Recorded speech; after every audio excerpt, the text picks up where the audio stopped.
ನೀವು ರೋಹಿತ್ ಶರ್ಮಾನ ನಿಜವಾಗ್ಲೂ ಇಷ್ಟಪಟ್ರೆ ಈ ವಿಡಿಯೋ ಪೂರ್ತಿ ಎಂಡ್ ತನಕ ನೋಡಿ ಸ್ನೇಹಿತರೆ, ಮತ್ತೆ ನನ್ನ ಎಲ್ಲಾ ಕ್ವಶನ್ಸ್ಗೆ ಆನ್ಸರ್ ಮಾಡಿ.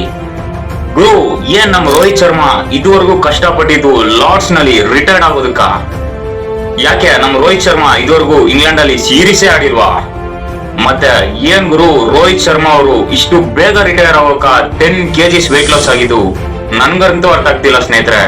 ರೋಹಿತ್ ಶರ್ಮಾ ಅವರೇ ಹೇಳ್ತಿದ್ರು, ನಾನು 2027 ODI ವರ್ಲ್ಡ್ ಕಪ್ ಗಾಗಿ ಫಿಟ್ ಆಗ್ತೀನಿ ಮತ್ತೆ ಗೆಲ್ತೀನಿ ನಮ್ಮ ಭಾರತಕ್ಕಾಗಿ ಅಂತ ಹೇಳ್ತಿದ್ರು ಅಲ್ವಾ ಗುರು?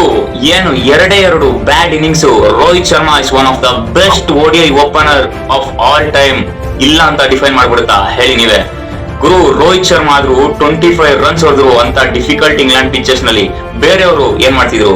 ವಾಷಿಂಗ್ಟನ್ ಸುಂದರ್, ಡೂಬೆ, ಅಕ್ಷರ್ ಪಟೇಲ್ ಮತ್ತೆ ಬೇರೆ ಯಾರು ಗುರು, ಇಶಾನ್ ಕಿಶನ್, ಇವರೆಲ್ಲ ಏನು ಹೊಡೆದ್ಬಿಟ್ರ? ಇವರೆಲ್ಲಾರು ಟೋಟಲ್ ಸೇರ್ಸಿದ್ರು ಹತ್ರನ ಆಗಲ್ಲ ಗುರು.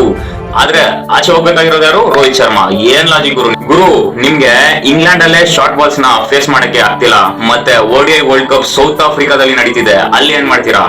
ರೋಹಿತ್ ಶರ್ಮಾ ಅವರ ಎಕ್ಸ್ಪೀರಿಯನ್ಸ್, ಅವರ ಲೆಗಸಿ ಎಲ್ಲ ಮರ್ತೋಗ್ಬಿಟ್ರ ಟೀಮ್ ಇಂಡಿಯನ್ ಸೆಲೆಕ್ಟರ್ಸ್ ಅಂತ ನನ್ಗಂತೂ ಅರ್ಥ ಆಗ್ತಿಲ್ಲ. ಸೊ ಫೈನಲಿ ಸ್ನೇಹಿತರೆ, ನನ್ಗಂತೂ ನಿಜವಾಗ್ಲೂ ತುಂಬಾನೇ ಬೇಜಾರಾಗ್ತಿದೆ. ನಮ್ಮ ಹಿಟ್ ಮ್ಯಾನ್ ದ ಲೆಜೆಂಡ್ ನ ನೀವು ಡ್ರಾಪ್ ಮಾಡಿ ODI ವರ್ಲ್ಡ್ ಕಪ್ ಆಡೋಕೆ ಪ್ಲಾನ್ ಆಗ್ತಿದ್ದೀರಾ. ನನ್ಗಂತೂ ನೀವು ಗೆಲ್ತೀರಾ ಅಂತ ನಂಬಿಕೆನ ಹೋಗ್ಬಿಟ್ಟಿದೆ ಸ್ನೇಹಿತರೆ. ಬಾಕಿ ನೀವು ರೋಹಿತ್ ಶರ್ಮಾನ ಫ್ಯಾನ್ ಆಗಿದ್ರೆ ಈ ವಿಡಿಯೋ ಎಲ್ರಿಗೂ ಶೇರ್ ಮಾಡಿ ಅಂಡ್ ಫಾಲೋ ಮಾಡೋದನ್ನ ಸ್ನೇಹಿತರೆ ಮರಿಬೇಡಿ. ಅಂಡ್ ಕಮೆಂಟ್ ಸಹ ಮಾಡಿ ಇದ್ರ ಬಗ್ಗೆ ನಿಮಗೆ ಏನು ಅನಿಸ್ತಿದೆ ಅಂತ.